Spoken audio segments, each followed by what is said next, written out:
आणि त्यांना पूर्ण भीती आहे की नवनाथ बन हा देवेंद्र फडणवीस यांचा पपेट या वॉर्डामधून हारली तर त्यांची पूर्ण मुंबईमध्ये इज्जत जाणार आहे।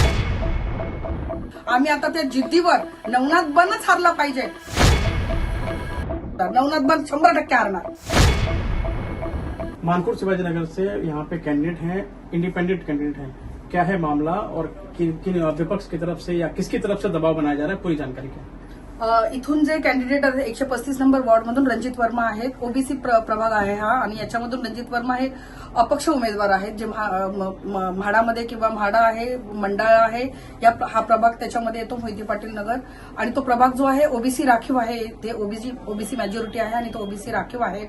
आणि त्या प्रभागामध्ये त्यांनी अपक्ष उमेदवारीचा फॉर्म भरला होता आणि गेल्या 3 तारखेला नामांकन अर्ज मागे घेण्याची तारीख होती, परंतु भारतीय जनता पक्ष ही ज्या पद्धतीने 72 उमेदवार त्यांनी बिनविरोध या महाराष्ट्रामध्ये निवडून आणलेले आहेत, तोच प्रयत्न त्यांनी आमच्या वॉर्डामध्ये सुद्धा केला, परंतु तो प्रयत्न त्यांचा निष्फळ ठरला। त्यांनी लालूभाईला खूप धमकवण्याचा प्रयत्न केला, त्यांना खूप दादागिरी करण्याचा प्रयत्न केला, पोलिसांकडून, राजकीय सत्तेचा वापर करून, आमदारांकडून, खासदारांकडून।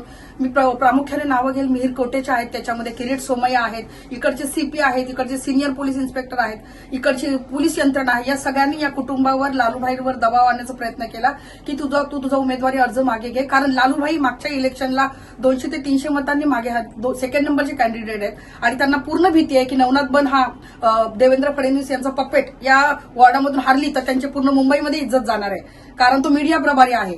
तो जर हारला तर त्याची इज्जत पूर्ण मुंबईत जाणार आहे की बीजेपी आपल्या मीडिया प्रभाराला सुद्धा जिंकू नाही शकली, आणि म्हणूनच ही दंडूशाही त्यांनी वापरली, परंतु लालूभाईंनी तिकीट मागे घेतली नाही आणि 135 नंबर वॉर्डामधून आम्ही आता त्या जिद्दीवर नवनाथ बनच हारला पाहिजे आणि लालूभाई जिंकले पाहिजे या ताकदीने आम्ही उतरलेलो आहे। चिन्ह महत्वाचं नाही, व्यक्ती महत्वाचं आहे। कॉर्पोरेशन इलेक्शनला कोणी पक्ष बघत नाही, व्यक्ती बघतो, आणि हा व्यक्ती गेले 5 ते 10 वर्ष लोकांमध्ये उतरून, गटारामध्ये उतरून लोकांसाठी, सामान्यांसाठी काम करणारा मुलगा आहे। आम्ही सामाजिक कार्यकर्ते म्हणून इकडे आता तुम्हाला मुस्लिम दिसतील, इकडे बुद्धिस्ट दिसतील, इकडचे हिंदू दिसतील, सगळे लालूभाईंबरोबर आहे। आणि विरोधाला बघा, ते असंविधानिक मार्गाने दंडाचा उपयोग करत असतील तर आम्ही संविधानिक मार्गाने निवडणूक जिंकण्याचा प्रयत्न करू आणि त्यांना हरवणार। नवनाथ बन 100% हारणार। शिकायत कहाँ पे की गई है?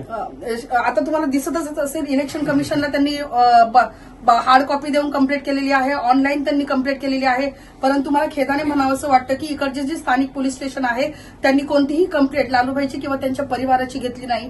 त्यांनी इकडचे जे सिनियर पी आहेत, घोरपडे मॅडम, मधु घोरपडे मॅडम एक महिला आहेत, संविधानाला प्रमाण म्हणून त्या महिला त्या पदावर बसलेल्या आहेत, मला त्यांचा अतिशय सार्थ अभिमान आहे, परंतु त्यात कोणत्या दबावाखाली काम करतात मला माहित नाही, त्या कोणाच्या आदेशाचं पालन करतात मला माहिती नाही।